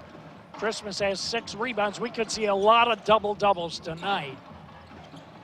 Stone is almost certain to get one. Here's Felix. Hits a hard shot. Felix is showing why he leads this team in scoring at 17 points a game right now. At least yes, 18 points a game is gone with McCullough, but he's the next in line right now for the Nets, and he needs to carry this team in the second half if they have any chance. Felix now with a total of, well, I have him with 12. They list him with 11. Can you see officially. The battle down low right now, Bill? Yeah. They all are trying to battle Rakeem Christmas, and it's a disadvantage right now. Here's a shot that doesn't go. Christmas with a standing rebound and a foul. Felix, boy, you hate to see fouls in the open floor like that. I know Felix probably didn't like that call, but all the banging by Felix and Christmas in the previous possession, and you call that foul. I mean, come on, man. You know, I took pride in my defense, Bill. I mean, I don't want you to call it out. If I'm call a hard foul, if I give the hard foul, you can call that. Trey McKinney-Jones on a 3-ball out of the corner, didn't get it. Christmas tried to keep it alive. A backpedaling Burrell instead caught it. Feet ahead, they get it. McKevicic downstairs, ran out of real estate. Behind the back pass, Beach, 3-ball, didn't get it. They moved it, didn't they? Yeah, they moved it. They played a little hot potato right there, Bill. No one really wanted to shoot it until Beach was forced to take that shot. Traveling is called on Stone. And for Stone, I'll tell you, the Mad Ants as a team only have 10 turnovers despite the pace this game has been played in. No surprise. Julian Stone has come out and taken some shots instead of passing the ball. Come on. McKevicic, your game, man. Dallow with a 3, got it. Dallow. Now, that's the energy. That's what Coach Norred is looking for. Oh, man, he is going crazy on this sideline, seeing his young team trying to creep back into this game and play some positive basketball. Good job by the Nets so far in the second half. Interesting matchup here again. McKevicic on Stone. He goes over him again. Didn't get it. McKevicic went all the way down there and batted that ball out. Burrell down the lane. Switches to the left hand. No. McKevicic tried to bat it in. That was a great opportunity for the Nets right there. A big shot right Trey there. McKinney-Jones, no. Christmas missed the dunk, and McKevicic gets the rebound. Now Felix back the other way. Shot at side saddle, twisting and turning. Coach Norwood, I mean, he is showing, the young coach is really showing all the passion in the world right now, Bill. His team is playing with so much energy right now. This is how he expected his team to play to start this game off. Yeah. But unfortunately, it didn't take place. Now in the second half, this is how Coach Norwood wants his team to play. Energy, energy, energy. As you can see right here, they got transition basketball. Felix, who's one of the leading scorers, was able to get to the free throw line on the slash to the basket. Missed the first one, he'll try one more. McKevicic comes out, so they're going with a small, quick unit here. Felix got it. He has a dozen. Carrick Felix, who played at Arizona State, kind of a late bloomer. The Cleveland Cavs drafted him. You can see what they liked about him. Right. You know what, Bill, I noticed on the previous play, maybe, I mean, these are the things he has to clean up, Bill. These are the areas that Rakeem, he is a good player. He is physical, and I love it. I said it last year a little bit, and I don't mean to pound on him because it's so much he can do in the NBA with all of that talent and in that physical ability that he has. But he's got to be smart. He does that, he cleans that up, then I can see him playing only in the NBA and not the D-League. Beach took the charge. Felix now, ball stolen away on a run out. Here comes Hicks, and missed the shot. He missed it. He tried to draw contact on the drive. Brooks goes to Beach. Traveling called on a pass attempt by Felix. The ball goes over. Well, I'll tell you one thing, this game is continuing to be played This is the at a pace. fast pace. I think this is what the Long Island Nets want. They want this pace. 3 ball, Trey McKinney-Jones, he was wide open, and he hit it. He's approaching a season high. He has 17. When you're scrambling like this, Bill, you tend to give up shots. Dallow off of the glass and in. Dallow has a dozen. Dallow, who played and grew up in France with the game. Here's Poitras back the other way. He has 27. 27, man. You know, what the Mad Ants have shown that they can play slow or fast. It doesn't matter. I know Coach Norwood is trying to speed this game up, and the Nets, they're looking good at it, but the Mad Ants are matching them bucket for bucket. Stone to Leslie. And he puts it up and in. Travis Leslie, believe it or not, with his first 2 points of the game. And a timeout is going to be taken at 6:14 of the third quarter of play. Coverage of the NBA Development League will continue from Fort Wayne. It's the Mad Ants 88 and the Nets 58.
Bill Hazen, Jaron Jackson back with you. What a ball game. The Mad Ants lead it 88-58. And for the Long Island Nets, it's been a long night at the office. Gallo on a 3-ball, didn't get it, and boy, did Lloyd get way up there on that one to grab the rebound. Yes, indeed. And I'm not sure if the Nets wanted Gallo to take that particular 3. Stone, a hook pass, stolen away. Poli on a run out to the right hand. Good, strong move inside. Couldn't finish it, but he got the foul. Travis Leslie has his 3rd. Travis Leslie, his 3rd. Well, the news for the Nets is going to be very exciting in the future, I think. Right now, of course, they're playing at the Barclays Center. But they are going to be, JJ, playing in Uniondale at Nassau Coliseum. They're doing some work on the building. As we can see in transition, the young Nets are bringing it. They were able to attack in the transition and make a play, Paulo, in transition. Second one is good. I understand they're working on making the Coliseum, Nassau Coliseum, a little bit more intimate. It's a big building, of course, and they're going to make it much more intimate for basketball. It sounds very exciting. We all know that place as being the home of the New York Islanders. Oh, yes. The hockey team. Stone lets her go to beat the 3-point clock. Didn't get it. As you can see here in transition, wow. More. Look at this, in attack mode. The energy of the Long Island Nets. Yes, they're down by a large deficit right now, but they're bringing the energy, and that's what a young coach and a young team needs right now. Playing with pride. Stone drives by Poli, drops it off. Poitras, and he is called for traveling. Traveling violation. He came down with the ball. Poitras, I think, thought it had been blocked. It's just credit to the Nets right now, man. They are cutting this lead down. Not sure if they're going to make a comeback all the way, but they're making just an incredible effort right now. And I love the energy of the Nets. So the Mad Ants got to step it up. Well, you mentioned Indiana people coming back to the state. McKevicic played at Evansville. Here's a miss by Moore down in the south end of the state. So he's coming back as well. The ball is out of bounds. We might have a few Evansville fans who came up to watch him tonight. I wouldn't be the least bit surprised. Evansville, Makovicius, Norred, Butler. We got some Indiana guys as well with Zaislov checking into the game. Of course, we got a University of Indianapolis guy in Lloyd. So, I mean, Indiana is surely representing right now here in Fort Wayne. No doubt about it. Watford's back in, of course. Yes, another one, the big shot against Kentucky. That's what he's known for. That's what he's famous for. McKevicic set a screen for Brooks. Recovers, feeds McKevicic, who rolled. The ball was kicked deliberately. Reset to 14, and the Nets will have it side out. Bill, we mentioned all these Indiana guys and seeing how they represent, and that's just great to see. Matter of time before we get an IPFW guy in here, considering how they played the other night against IU. Boy, you could be right about that. Yes, Lloyd indeed. McKevicic picked his pocket in the forecourt. It is Dallow with it, trying to dribble through people. Feeds it over to Poli, and he ran into a sandwich there. Foul called. They gave it to Trey McKinney-Jones. They are in attack mode, Bill. They're trying to draw contact. They are being aggressive. They're not settling for these jump shots. Coach Norred has told these guys to attack the basket, and they can creep back into this game. If they have a clean look, take it. I believe that's what took place with J.J. Moore in the corner. He missed it, but it was a clean three-point shot. Those are the times in which you take them. Other than that, attack the basket, Long Island Nets, to try to get back into this game. As you can see, a drive by Poli. He's trying. Good defense right there by TMJ, but the reach by the young Lloyd, he's got to be careful. He was contained right there. No need to reach. Poli gets both foul shots. They gave the foul to TMJ. Yes, they did. And so that makes it 88-64. And Long Island is digging into the deficit somewhat. Feed to Leslie, off of the glass and in. Good spark right there by Leslie. Look at the energy right here in the attack mode. Look at these young guys. After the missed shot, Man. the tip by J.J. Moore gives him 7, and it's 90-66, a 24-point Mad Ants lead, but it was 31. As far as the Nets are concerned, the score is 0-0. That's the way they're playing. They're not worried about the score. Trey McKinney-Jones, a long one, didn't get it. Leslie tried to keep it alive. Poli got it out of there. Not smart right there at all by TMJ. Poli all the way to Right. the basket. That shot was not, I know Coach Gansey is not feeling that shot right there. You know, and he's a veteran player. TMJ has played some great ball. He knows he took an inadvertent 3 right there. All right, we'll pause. Coverage of the NBA Development League will continue. 3:21 of the third quarter. It's the Mad Ants 90, the Nets 68.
Bill Hazen, Jaron Jackson, and we are approaching 3 minutes left in the third. Leslie, a floater off the glass and in. Off the glass, great shot by a veteran scorer in this league by Travis Leslie.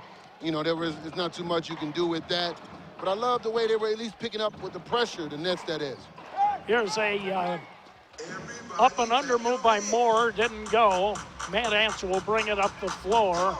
Lloyd to Trey McKinney-Jones. Got a little room there, started to his left, gets the dribble back. Zeislov deep in the corner. Watford, Poli picked his pocket, and McKevicic spinning all the way to the glass, and a blocking foul, score the basket. Good job. Good job Boy. in transition right there. The big guy bringing it up the court. I mean, he was under control with the spin moves. Man, Evansville misses this guy. This guy is really showing some versatility. Very somewhat surprising, but he was smart with it. He was under control, didn't panic in transition, and that's what you love to see out of your big guys, to be able to show some versatility. Lloyd got the foul, his first of the game. Makavicius. Yeah, McKevicic. Makavicius. Yeah. Not Makavicius, Bill. I think that's what it is. Come on now. He needs that. Saying that was a Makavicius move. It was a vicious move, there's no Exactly. question. Yeah, I get that part of it. Well, Watford will hand it to Trey McKinney-Jones, who's covered by Burrell. That's a good matchup there. Yes. Leslie Poli will try to handle him, a fadeaway, and Poli picked up the foul. You know, when things aren't going so well for the Mad Ants, you know, it's always good to drop it down in the mid-post area. I call it the mellow spot.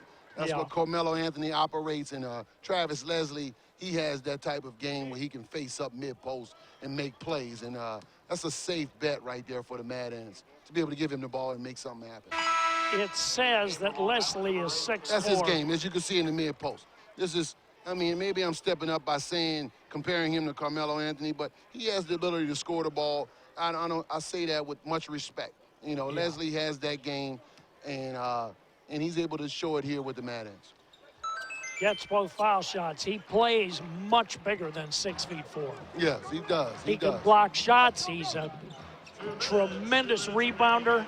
The only thing I would love for him to clean up in his game is passing ability. Other than that, he's got the whole package as a legit wing player. Three-pointer by Long Island misses. Here is Trey McKinney-Jones, tried to feed it into traffic. It hit Makevicic. Brooks feeds it ahead, and a quick dunk there by Felix. These are the areas that these wing guys need to clean up. It makes Julian Stone so much more valuable on this team. He seems like the only one that can make these pocket passes. Maybe Lloyd can make them too, but he doesn't need to when he's driving like that. Lloyd couldn't convert it. Makevicic bothered him. In the corner, it goes out front. Burrell fakes, drives to the glass basket. Man, Burrell look at this. has a total of 8. Great third quarter right here. The Long Island Nets have stepped up in this third quarter to cut this lead down. It was such a large lead, and they're playing with such pride right now. Great to see from a young team. Watford, let's see what happened here. He's called for, it was a violation. It was a travel. It looks like a traveling violation, and that's because of the intense defense of the Long Island Nets right now. Makevicic again. Makevicic, Makevicic, however you want to pronounce it. He is being vicious right now, and he is showing that he's playing with a lot of pride, Bill. I mean, it's great to see. He's a little winded right now, but he's still giving it his all. Does he kind of remind you of Sid Vicious out there? Here's a shot right by Burrell. Two for one opportunity right here. Not sure if they're going to take it. Not sure considering how they play, but there's a 2 for 1, and young fella right here decides to take it. Zeisloff with a 3. That's a good look for him. He's a good shooter from that spot. Bill, you know, I'm all down for 2 for 1s, but in that situation, I'm not sure he should have taken that one. But I am down because of the way they were playing. They hadn't been scoring, turning the ball over, and the Nets were taking advantage of them. So they needed a good shot instead of trying to get a 2 for 1. Brooks covered by Lloyd. Lloyd cuts him off. Brooks to the right hand, gets it. Now that's what you call a good shot. That's what I mean. And now it looks like TM Jacobs going to have the last shot. Drives up and under, and Makevicic bodied him. So TMJ gets to the line. That is his third and the team's. TMJ, he has that ability right now to get to the basket, cause contact, and get to the free throw line. We know he has that capability. Oh, no doubt. Yes, indeed. And no surprise right there to draw that foul and get a few free throws. As you can see, in attack mode, TMJ. He's done that for years here with the Mad Ants, and once again, he's making something positive happen on the drive. He's tough, isn't he? Isn't he a tough customer? I'll say. He's tough, Nick. Got to make good decisions, though. And he made some inadvertent pocket passes right there. He's got to clean that area of his game up. Look at this. Long Island with time running out. Felix lets it go, and he gets it. He had a clean look right there, the spark right now. The Nets are looking good in this third quarter, and way to finish that quarter right there. Coach Norred has got to be excited by his young team. All right, we're through 3 quarters of play. Coverage of the NBA Development League will continue from Fort Wayne with the score. The Mad Ants 96, the Nets 80.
JJ, happy to be back with you as we begin the fourth quarter. The Long Island Nets outscored the Mad Ants in that third quarter, JJ, 33-18. It's the energy. They came out at halftime. I like the way Coach Norred, he didn't linger in the locker room too long. I think he made his point quickly. You guys need to bring some energy. We're not going to get this debate about this, make a big issue about the way they played in the first half. And these guys have responded with the aggressive play, picking up full court and pushing at every opportunity in transition. 96-80. Very good third quarter for the Nets. Bo Beach put it up. Leslie blocked it in the air on a run out. Stone to Zeisloff. Zeisloff back. Three-pointer. Back rimmed on it. Leslie got the ball. Three-pointer on the way. And it's good by Hicks. Hicks, he's been kind of quiet on us, Bill. He's kind of quiet to hit a big three right there. Could help his confidence immensely.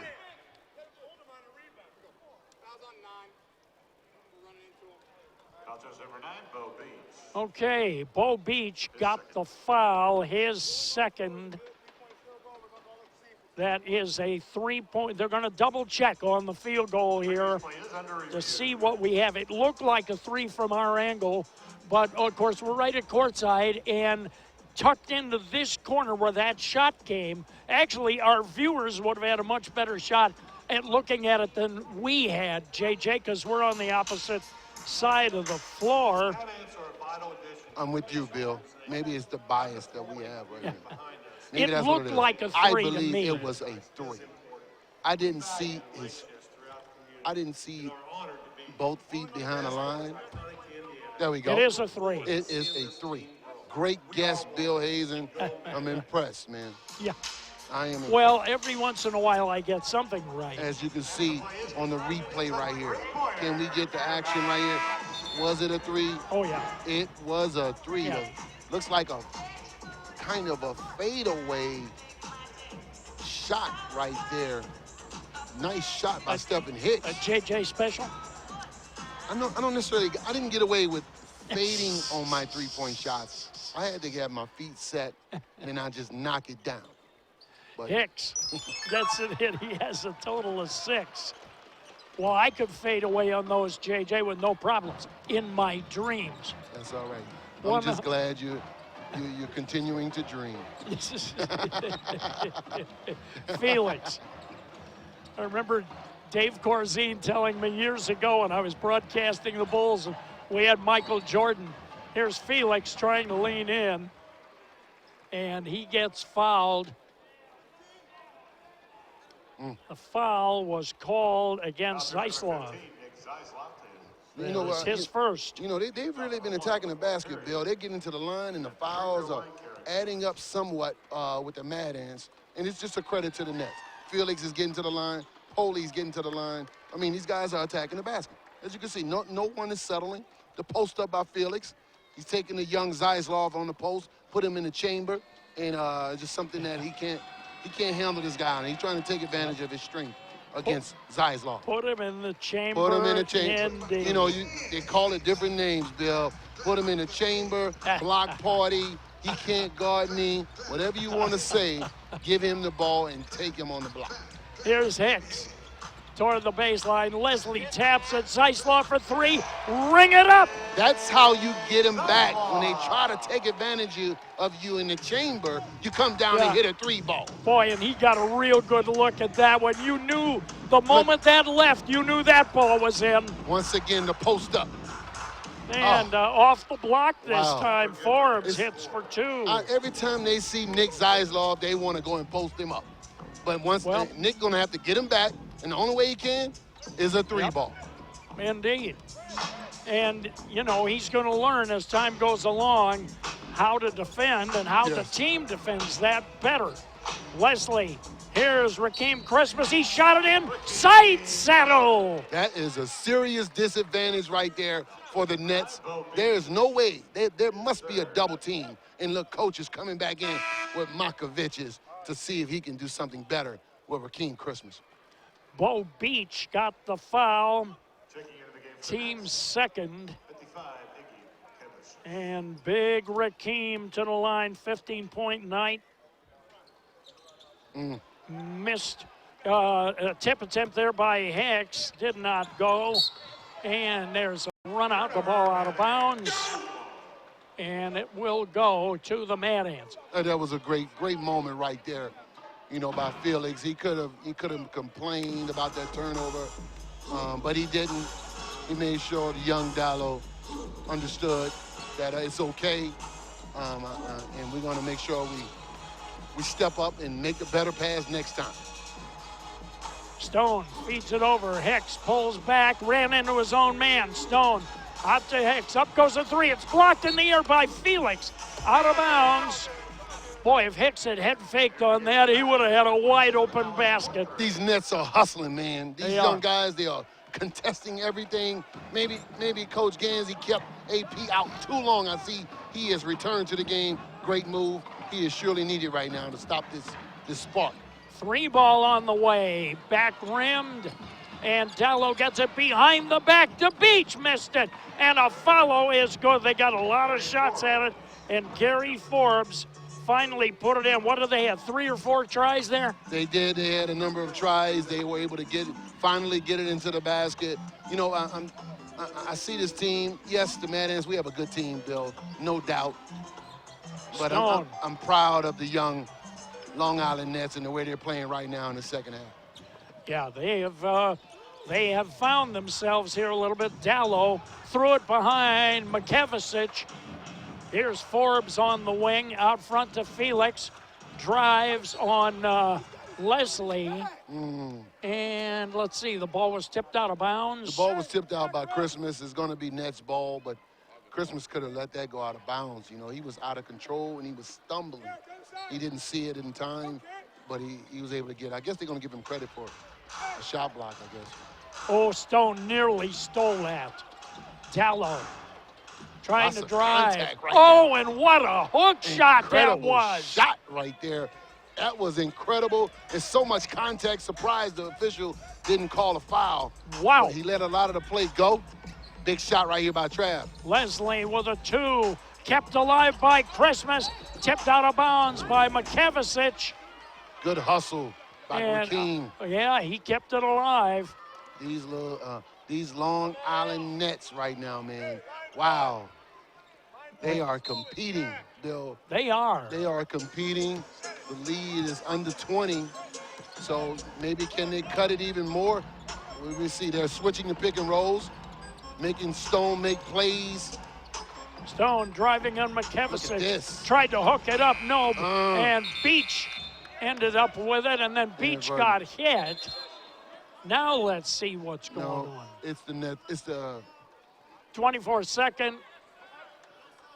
No, what happened was they should have recycled the shot clock, and they didn't. right. And so the shot clock went off. There was no shot clock violation. We have a reset to 23, and away we go here. Oh, no, the Mad Ants, I'm sorry, they get the Mad Ants get the ball. They turned it over. They turned it over after the shot clock ended. Leslie. Felix gets rubbed off by a Poitras screen. They get it downstairs. Akeem, no, tries to follow up, and a foul on McKevicic. Bill, you can just see the aggressive play by the Long Island Nets. With that aggressive play, they make themselves vulnerable to being exploited by Christmas inside. They're switching the pick and rolls, and Christmas dives down low, and he's got a small on him, where Makavicius is dealing with the perimeter play of Stone and his penetration. So they're eliminating opportunities to score in the pick and roll. That leaves Christmas down low with an advantage.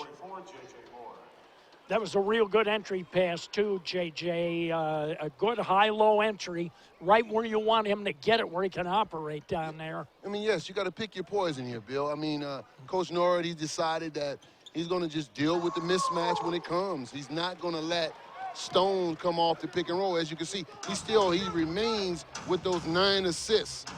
since he's had in the first half. So you can see he's not able to get out in transition, and he's not able to make anything happen on the pick and roll, Bill. Foul was called on Stefan Hicks. That is his second. Boy, some of these young Mad Ants players are so quick. They are so fresh out there. Yeah, they're trying to stop this run right here. And Markovich is coming off. Felix. In the corner, Moore. Now a long jumper, deep corner shot. Felix didn't go. And a rebound foul. Let's see who it was on. Looks like it was on, I would guess, AP. Yes. Yep.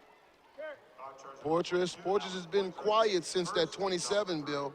I mean, he's been stuck on 27 for a while. Maybe I hope he didn't think this game was over. And the Nets are right now showing that it's not over. They are really trying to make this a game. They've tightened things up on Poitras. There's no doubt about it. They have tightened up on him. Dallow, a long two, maybe a three-pointer. I thought he had a foot inside the line. It didn't go. Stone, chest pass to Leslie. Stone. Once again, they switched to pick and roll. Stone is not penetrating against the big. He needs to try to do something against Markovich. Poitras with Felix on him. Leslie, a long one, left it short. It was tipped out, but into the hands of Poitras. The Mad Ants will go again. Credit to Rakeem to tip that ball out and to give the Mad Ants another possession. But the new rule, they add 14. Stone hits Leslie. Beautiful cut, beautiful basket. Yes. You like that new rule, Bill? I mean, to get the offensive rebound, to kick it out. Yeah, that's right. It resets to 14 instead of 24. Rather than 24. Dallow, I haven't seen enough of it yet. Poli on a three, no. And the rebound is taken out. Here comes Stone back the other way. Drops it back. Poitras laid it up. No, got his own rebound. Tried to go up, stripped away. Battles on for the ball. And diving to the sideline, out of bounds for Wayne. Now, that's the basketball that I know Coach Norwood wants to see out of his young team. Wow. Incredible. They want to win this game no matter what the score is, Bill. The Long Island Nets are here and trying to make this a game. Boris Dallow knocked it out of bounds. There's timeout on the floor. Coverage of the NBA Development League will continue from Fort Wayne. The Mad Ants 109, the Nets 88.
Stretch. In this this ball game. Bill Hazen, J.J. Jaron Jackson. J.J.? Yes, Bill. I mean, I'm looking at the guys coming out of the timeout. I guess I would encourage, the Mad Ants to come running on the court. Show a little energy, a little spark right here. Maybe with this jumper it is. Leslie with a long two. He has a dozen.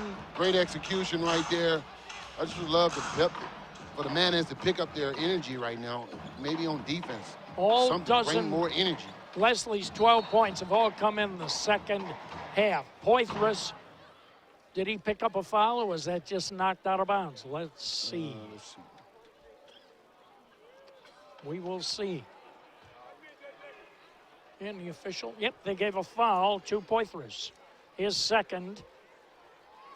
I'll tell you, we say this often, but the quality of officiating in this league is amazingly good. Yes. Night in and night out, it is fantastic.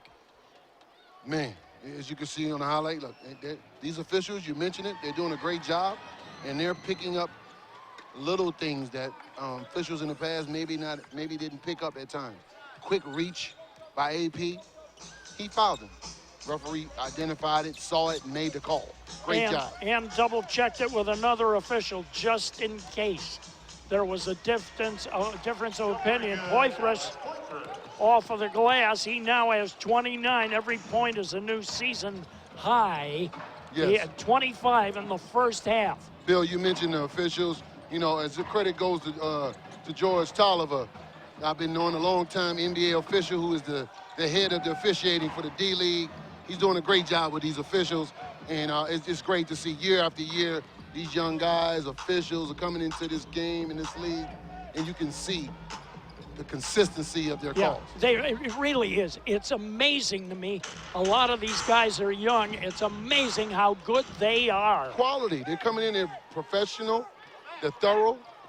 They're not playing around. They want to make sure they get the right calls and do a great job in this league. Credit to the D-League officials with their development as well. Brooks gets the basket. He has 8. And now, failure to clear the lane, technical foul. The illegal defense, in effect. I mean, you can see it. These guys are getting to the spot. And even taking the time to teach and let these guys know the rules. Just a credit, man. I got to, highlight and mention George Tolliver, Bill. Yeah. He's been around the game a long time, and he's just doing a great job with these NBA D-League officials. Well, some of them will be called up, of course, like many of the NBA, these D-League players. Those officials will get called up as well. Yeah, and I don't believe you can enter the NBA anymore without going through the D-League. If that's the case, then credit to the league and the way you get to the league through the D-League is incredible. Here is Leslie on a miss, and Poli ended up with the ball. Brooks will bring it up the floor. The officiating has been so good in this league in recent years. This is not a new event. 3 ball from the corner is good for Moore. JJ, that's a good look for JJ Moore right there. He missed the previous one earlier, and now he was able to can that in the basket for the Nets. The Nets are battling. Look at this. They cut this lead down, Bill. I mean, a respectable deficit. Yeah, 113 to 95. Look at this. And the Mad Ants, Leslie, tried to fire a pass in there for Christmas. It went off of his hands and out of bounds. Bill, this is the area of the game I would love to see these young, talented players, particularly if you play the wing. You see it game in and game out. These guys it can't just be point guards making these pocket passes. Yeah. These guys are score-first guards, but they got to be able to deliver a pass to the big guy, and you've seen it a number of times here, and particularly with Travis Leslie making an inadvertent pass. Brooks tried one of those spinning moves we've seen several long-line players make, and it was blocked by Rakeem Christmas and out of bounds, and with that, we have a timeout on the floor. Coverage of the NBA Development League will continue from Fort Wayne with the score. The Mad Ants 113, the Nets 95.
have a question for you. If you're watching from home and you haven't been to a Mad Ants game yet, you got to come out and join us. I sure hope for so, because you'll see entertainment. How do you like that?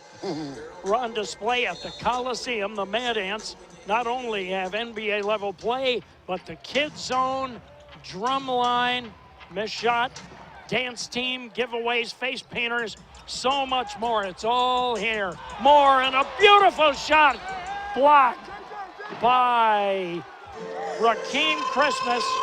We invite you to check out Mad Ants Professional Basketball. Do it by being right here with us. Sunday night would be a great night to be here. Iowa is in town. Yes, Bill, you'll be here, I'll be here, and I will see our guy, Ramon, in the house. McKevicic with a dozen. Rockin' Ramon will be back. Yes, but before then, we got a great finish, it looks like right now, with Big Makovicic finishing like that, the Evansville product. Yeah. 16 points, the lead stolen away. It's an open basket. Poli on the down ball. Wow, they have cut this lead. They are bringing the energy. The Mad Ants are right now are looking lethargic right now. They have to figure out how to get a bucket, efficient play, and let's see, we got the veteran in the high pick and roll. Trey McKinney-Jones in the corner. Poitras Look at behind the the hustle. back. And TMJ out front. Lloyd, it goes over. And a three ball on Look the at way. this play by the young Long Island Nets. Didn't They're go. running it down their throat. There's a timeout More. needed right now for the Mad Ants. With 14, they're going to take a timeout right here. All the energy is with Long Island, but the clock and the score are with 14 at 2:29 remaining. We'll hold it right here. Well, JJ, a late drive here. The Mad Ants have beaten their opponents this year by an average of 14.7 points a game. It is very hard to get a large lead like the Mad Ants had on their opening home game with 42 points and keep it. They had another large lead in this game, over 30 at half. It's hard to hold that. It's just, right now it's disappointing, Bill. This is perhaps one of the best teams in this league right now, are facing a young, energetic team. They are competing. They are resilient. They're trying to make it happen. And I would love to see these guys, the Mad Ants, that is, look at this. They're not focused right now. And there's a reason why the Nets have made such a run. Someone has to step up for the Mad Ants and make a play. Stone driving on McKesevich, fires it up, hits the big basket. Huge shot right there by Stone. Hopefully that's a spark with 2 minutes left as these Nets continue to cut this deficit. Stone has a double-double, 11 and 10. Here's Burrell after a missed shot. Poli for three, didn't get it. Fight for the rebound, Long Island again. They are scrapping. Bill. Moore gets it, he has 16. You know, I saw this in their first game against Canton, in which they won, since they haven't won a game, but you saw the potential, and this these young guys are doing. Active, playing defense, getting offensive rebounds, getting stops, and now the Mad Ants are just going one-on-one. Lloyd Look at this. put it up, he didn't get it. Moore with the rebound. Moore's 16 is a season high. Wow. Here's a drive, a spin and reverse and score for Devin Brooks. He has 10. And look at the young coach, Coach Norrie, the Butler product. The energy is in the house. They are showing, they're acting like this is the Final Four, Butler against Duke. Yeah, I'll man, say. they are playing like this and trying to give themselves a chance. Stone on a drive at the foul line, down the lane, missed on the shot, got his own rebound. Double team coming at him. Somebody has to be open if you're double teaming the ball. Well, now they're playing Look at straight. this. Man-to-man, Lloyd pulls up on a three ball, didn't get it. And Hicks tried to keep it alive. He did. The Mad Ants get it, and a foul Wow. on Poli. Right, at one moment right there, the young young Lloyd got to understand, once you get the offensive rebound, you don't have 24 seconds, a nuke 24, you have 14. We discussed that, the new rule, Yes. the new rule in the D-League. So for a moment, he relaxed, and you can hear the players and the coaches tell him, you got to pick it up, you got to get a shot. Trey Once again, McKinney 14 Jones. seconds on the clock. Here is Lloyd with it. McKevicic is out on him. Lloyd driving. Look at this. Now stolen away again. Poli on a drive. Hands it back. Drive to the basket. And to the foul line goes Burrell after the miss. The foul was on Stone. No matter what happens, win or lose for the Nets, they have come out, and this is how Coach Norred wanted to see his team play from the beginning. And they have something positive to think about the way they played in this second half, to cut this lead down to 10 after being down 30 at least, 30. So, I mean, it's an incredible run right now. I don't know if they got enough time to make to win this game, but, I mean, pluses all over the place for the Nets right now. And they're headed home. They have a number of home games coming up, starting with Grand Rapids. Burrell splits the foul shots. And timeout will be taken. Looks like no. This will be the. It's an advance. Yeah, it is, or what we used to refer to as an advance. It's now known as the reset timeout. The reset timeout. So that's. Not sure if I like that name. I'd rather they advance. But I hear you. Well, we'll just say they advance it. I get it. Hicks out front, and he's fouled. Hicks pulled it out, waited for the pressure to come. Devin Brooks has his second. Interesting on the reset / advance. The clock goes to 24 and not 14 on the clock. Yeah. Interesting. I know they're trying to speed up the game once you get an offensive rebound and putting 14 on the clock. It's just interesting that that is 24 on the clock, which is pretty good for the offense when you're trying to hold the ball and run the clock out. Yeah. Hicks hits the first and hits the second. He has a tremendous string. He's yet to miss a foul shot this year. Bill, 11-point lead. It looks like the Mad Ants may escape.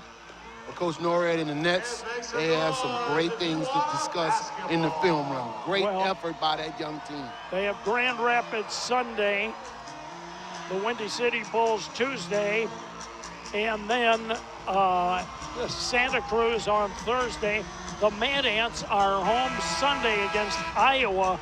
Come on out. And then Tuesday, the Mad Ants hit the road for a pair of games with the only other remaining undefeated team in the league, Raptors 905.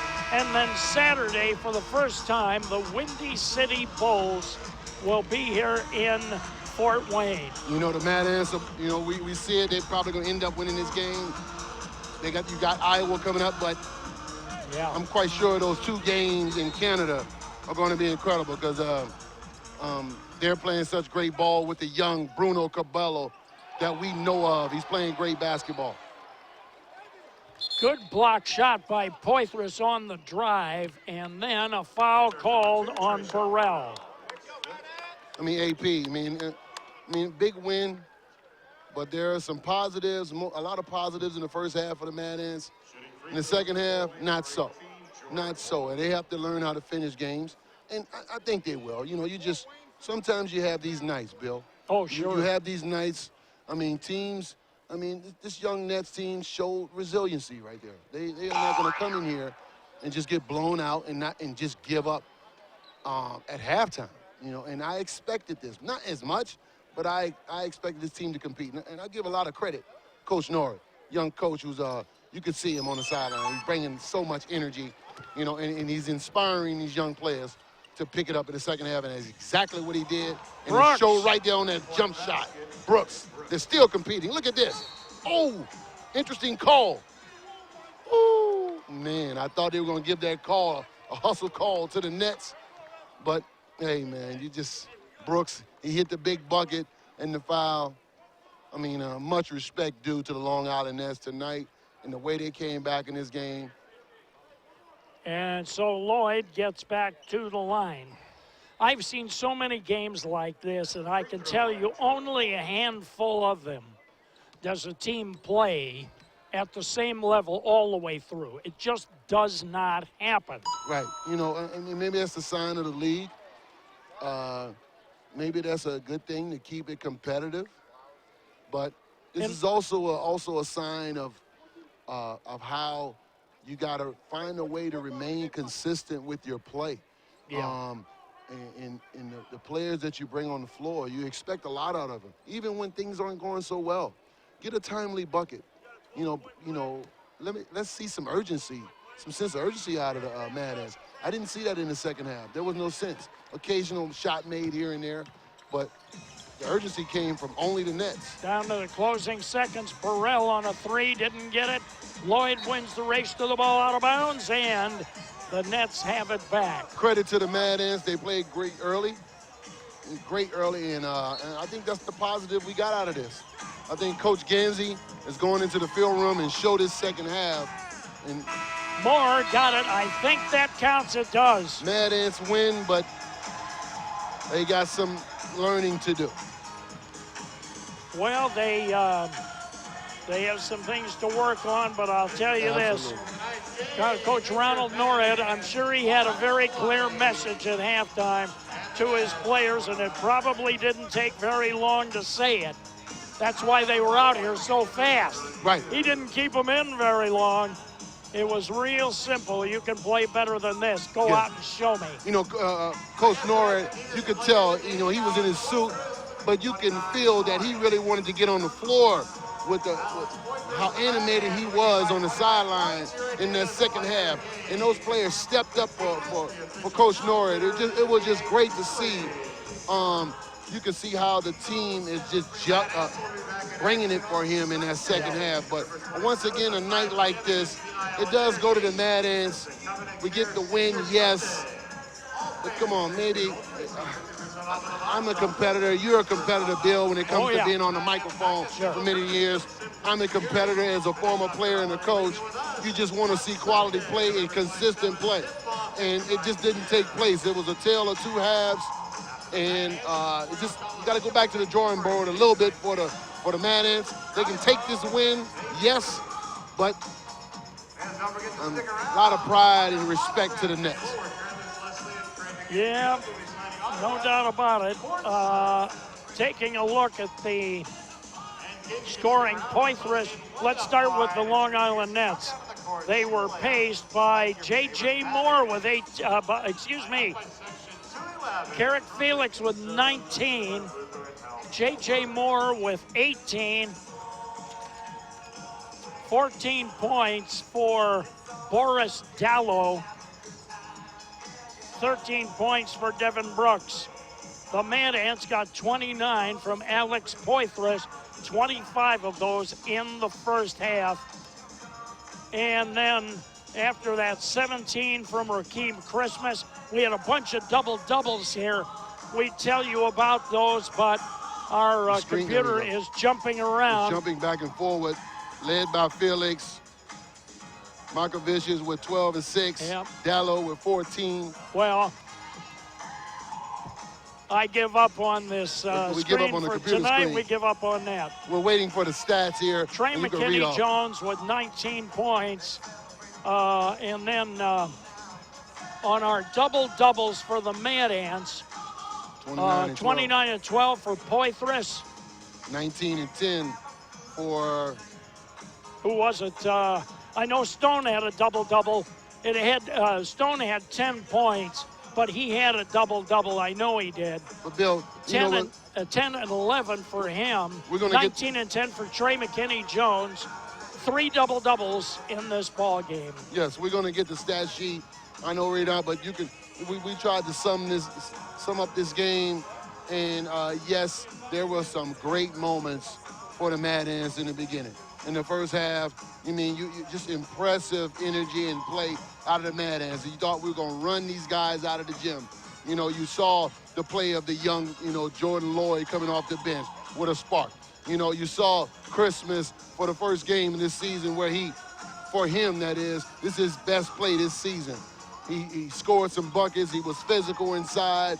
He was blocking shots. I mean, he was a presence. And, of course, AP, we talked about him in that first half, the way he was playing. He was playing like he was ready for a call-up. And then all of a sudden in that second half, something changed. And it started at that halftime. That halftime speech by Coach Norwood was thorough and quick. He did not linger at all in that locker room. We noticed that. They were the first team to come out, excuse me, Bill, in the second, to begin the third quarter. They were the first team to come out to warm up at halftime. You know, sometimes you don't need to linger in there in the locker room, you know, just pounding on the players, letting them know they made a mistake or they're not playing well. Trust me, with the score, with the way it was, they knew. When they were walking into the locker room, they knew what the problem was. So I thought it was a calculated move by Coach Norwood. He didn't linger. He believed in his guys. He just told them he got to the point. I wasn't in the locker room, but I can just imagine. Coach Norwood, young coach, look, guys, I believe you. We need more energy. Let's start this third quarter. We're going to forget about that first half, come in that second half, and try to make a run at this. And that's exactly what they did, Bill. They made a run that the Long Island Nets and their franchise, the Brooklyn Nets, they could be proud of with the young coach and Coach Norwood. They made a run, and maybe this is the beginning for them, you know, but it was a little disappointing to see as we've seen the Mad Ants play, you know, and yes, they played good in the first half,